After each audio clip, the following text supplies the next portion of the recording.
Shalom, this is J. Micah Hancock with an All-Israel News update regarding the U.S.-Iranian nuclear talks and their impact on the region. The United States and Iran have been engaged in nuclear talks since early April 2025, following President Donald Trump's surprise announcement when he requested Israeli Prime Minister Benjamin Netanyahu come to the White House while the latter was on a state visit in Hungary. The talks, which began as indirect negotiations, have been mediated by Oman. The most recent round of talks was scheduled for April 26 in Rome, but was delayed. Iran's Foreign Minister Abbas Araghchi posted a note to social media saying the talks were postponed for logistical and technical reasons. However, a senior U.S. official told the New York Times that the U.S. had never confirmed a fourth round of talks. Araghchi and U.S. Special Envoy Steve Witkoff have led the negotiations, which are aimed at preventing Iran from developing nuclear weapons in return for sanctions relief.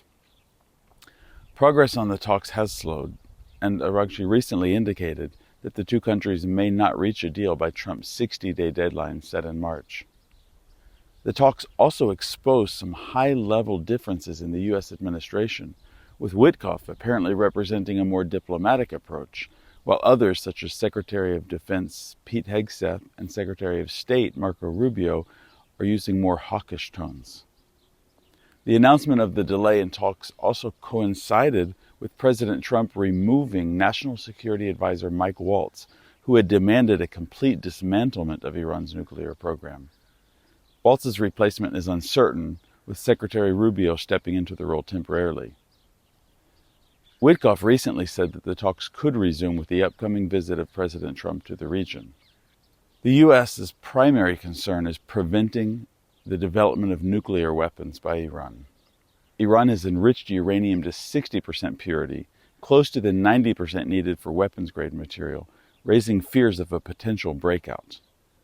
The U.S. seeks a return to inspections for Iran's nuclear facilities, with some officials demanding a complete halt to uranium enrichment, while others like Witkoff have suggested a possible enrichment for civilian purposes with the resumption of inspections.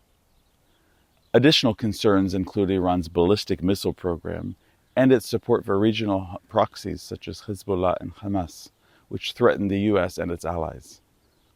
The U.S. believes, however, that it has a strong negotiating position, with increased U.S. forces in the region capable of striking Iran's nuclear sites.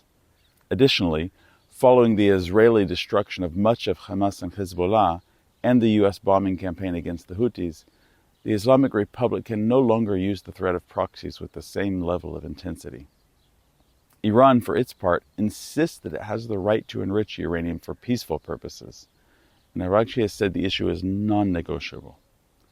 The Iranian regime is primarily interested in sanctions relief to alleviate the economic crisis, including a return to the international oil market. Iran has demanded that the U.S. refrain from threats of military action and avoid excessive demands, such as the demand to dismantle its entire nuclear program. The government of Israel views Iran's nuclear program as an existential threat and is deeply concerned about the direction of the talks. Israeli officials fear a bad deal that fails to dismantle Iran's nuclear structure, allowing Tehran to continue enrichment. Prime Minister Benjamin Netanyahu has said no deal is better than a bad deal.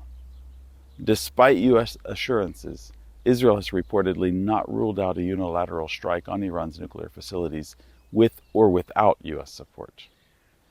Prime Minister Netanyahu has said that he would welcome a deal which includes a Libya-style dismantlement of Iran's program.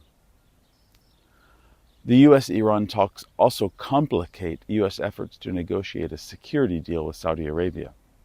While Saudi Arabia, a regional rival of Iran, is said to outwardly oppose a military strike on Iran, fearing the regional consequences, it doubts Iran's assurances that the country's nuclear ambitions are merely civilian in nature. The Saudis are also concerned about Iran's support for the Houthi rebels in Yemen, who have targeted Saudi oil infrastructure in the past. Despite the recent Saudi-Iranian rapprochement, including a visit by Saudi Defense Minister to Tehran, a deal that allows Iran to retain enrichment capabilities would alarm the country. Such a deal could lead the kingdom to seek its own nuclear capabilities, or develop closer ties with China, undermining U.S. efforts to formalize the security pact. Saudi Arabia has also insisted that any security deal with the U.S. should include uranium enrichment rights for itself. This adds another complication as the U.S. tries to avoid a regional arms race. What are the options if the talks fail? Several scenarios are likely. The first is military action. President Trump has threatened military strikes against Iran's nuclear sites with Israeli participation to prevent the development of a nuclear weapon. Israel may also choose to act unilaterally, targeting Iranian nuclear facilities despite the risk of regional escalation. The second is increased sanctions. The U.S. could intensify its maximum pressure campaign, imposing additional sanctions to crush Iran's economy. Despite the crippling effects of these sanctions, such action has historically failed to rein in the country and may simply push Iran closer to China and Russia. The third is nuclear escalation. Iran might accelerate its enrichment efforts, reaching 90% or even covertly developing a nuclear weapon. If the regime perceives military threats are imminent, it could rush for breakout, risking preemptive strikes in an effort to develop a weapon first. The fourth is regional escalation. A breakdown in talks could lead Iran to deploy its proxies, Hezbollah, the Houthis, to escalate attacks on the U.S. or Israel. Meanwhile, Saudi Arabia and other Gulf states might distance themselves from the U.S. in order to limit their risk of being targeted. In conclusion, the U.S.-Iran nuclear talks are at a precarious stage, with recent delays and changes in the U.S. administration only adding uncertainty. The potential for unilateral Israeli action against Iran heightens tensions, while the talks bear significantly on the ongoing U.S.-Saudi security negotiations. Failure to reach a deal by the end of May could mean military escalation by the U.S. and Israel, a nuclear breakout attempt by Iran, or regional instability if the Islamic Republic attempts to use proxies like Houthis or Hezbollah to pressure Israel and the U.S. This has been J. Micah Hancock with an All Israel News Update. Please follow us for all the latest news about Israel and the region. And let us know in the comments what you think about the negotiations between the U.S. and Iran, and if you think Israel should carry out a unilateral strike on Iran if it feels threatened.